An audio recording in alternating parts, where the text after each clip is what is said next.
रक्षाबंधन के दिन बहन ने जब भाई के कलाई पर राखी बांधी और गिफ्ट मांगने लगी तो भाई ने 9 इंच का हथियार गिफ्ट में उसके हाथ में पकड़ा दिया।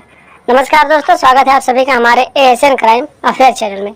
दोस्तों, एएसएन क्राइम अफेयर चैनल को आप सभी लोग सब्सक्राइब कीजिए, वीडियो को लाइक कीजिए और वीडियो को ढेर सारा शेयर भी कीजिए। दोस्तों भाई और बहन के रिश्ते को शर्मसार कर देने वाली ये घटना उत्तर प्रदेश के उन्नाव जिले से सामने आई है, जहां पर पूजा नाम की एक लड़की महाराष्ट्र में रहकर जॉब करती थी और एक राखी भेज चुका था और अपने भाई को राखी बांधने घर पर नहीं जा पाई थी। तो उसका भाई राजेश अपनी बहन से नाराज हो गया था। जब दूसरी राखी आई तो उसकी बहन ने सोचा क्यों ना इस बार अपने भाई को बिना बताए यानी उसे राखी का त्योहार सरप्राइज दूं। दोस्तों आपको बता दूं कि उसका भाई राजेश भी दिल्ली में रहकर कोई काम करता था, तो पूजा ने मुंबई से फ्लाइट पकड़कर अपने घर जाने के लिए फ्लाइट पकड़ा तो उसका भाई पहले ही घर पे पहुंच चुका था। दोस्तों पूजा की फ्लाइट आने में शाम हो गई और शाम होने के बाद पूजा ऑटो करके अपने घर पहुंचे और फिर उसने अपने भाई को बिना बताए रात को सो गई। सुबह राखी का त्योहार था। सुबह उठते ही पूजा ने नहाया धोया और अपने भाई को राखी बांधने के लिए उसके रूम में पहुंच गई। तो दोस्तों उसका भाई एकदम से अचंभित हो गया। उसने कहा, बहन तू कब आई? तो पूजा ने कहा कि पिछली बार तुझे राखी नहीं बांध पाई थी तो इसलिए तुझे सरप्राइज देने के लिए मैं चुपके से घर आ गई। दोस्तों पूजा भी हाल ही में जवान हुई थी, तो उसकी जवानी को देखकर उसका भाई भी पानी पानी हो गया। उसके गोरे गोरे बदन को देखकर, उसके नरम होठों को देखकर उसका भाई अंदर ही अंदर उसके होठों को टच करने और उसे ठोकने के बारे में सोचने लगा। दोस्तों पूजा ने अपने भाई को राखी बांधी और फिर अपने भाई से राखी का गिफ्ट मांगने लगी। तो उसके भाई राजेश ने कहा, गिफ्ट तो मैं तुझे दे दूंगा लेकिन तुझे भी मुझे कोई गिफ्ट देना पड़ेगा, लेकिन तुझे जो गिफ्ट दूंगा उसके लिए तुझे इंतजार करना पड़ेगा। दोस्तों पूजा अपने भाई के इरादों को नहीं समझ पाई, तो उसने सोचा कि मेरा भाई शायद अच्छा गिफ्ट देने वाला है, तो इसीलिए पूजा भी मान गई और बोली, ठीक है रात को मैं तेरे पास आऊँगी और फिर मुझे गिफ्ट दे देना।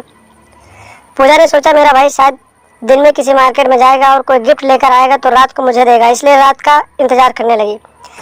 जब रात के 11 बज रहे थे तभी उसके भाई ने पूजा को कॉल किया और बोला कि तुम मेरे रूम में आ जा, मैं तुझे गिफ्ट देता हूँ।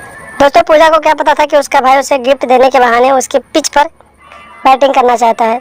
जैसे ही पूजा नाइट ड्रेस में अपने भाई के रूम में पहुंची तो उसके भाई ने तुरंत उठकर दरवाजा बंद कर दिया और अपने रूम का लाइट ऑफ कर दिया और फिर उसे अपने बिस्तर पर लेटा के उसके हाथों में 9 इंच का एक बहुत ही प्यारा गिफ्ट दे दिया।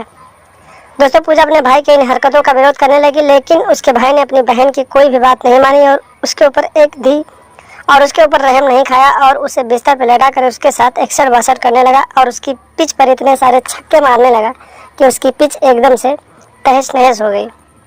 दोस्तों किसी तरह से पूजा ने अपने आप को अपने भाई से छुड़ाया और फिर शोर मचाने लगा। रात के करीब 12 बजे जब बेटी की आवाज़ को माँ बाप ने सुना तो उसके कमरे में पहुंचे और जब उसके कमरे में पहुंचे तो उन्होंने देखा कि उनकी बेटी अर्धनग्न अवस्था में बिस्तर पर बेहोश पड़ी थी और उनका बेटा मौके से फरार था। दोस्तों पिता ने पुलिस को फ़ोन किया और फिर अपनी बेटी को लेकर आनन फानन में अस्पताल पहुंचे।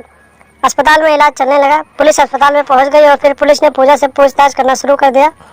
तो पुलिस ने जब पूजा से पूछा तो उसके पूछताछ में पूजा ने बताया कि मैं अपने भाई को राखी के मौके पर सरप्राइज देने आई थी और मैंने सरप्राइज दिया, राखी बांधा, फिर मैंने उससे गिफ्ट मांगा तो वो बोला कि ये गिफ्ट मैं तुझे रात को दूंगा। मुझे नहीं पता था कि मेरे भाई की गंदी नज़र मेरे ऊपर पड़ी है।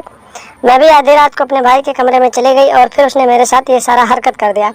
दोस्तों पूजा के इतने स्टेटमेंट के बाद पुलिस राजेश की तलाश में जुट गई और फिर 2 दिन बाद पुलिस ने राजेश को हिरासत में लिया और बहन के दुष्कर्म करने के केस में जेल में डाल दिया।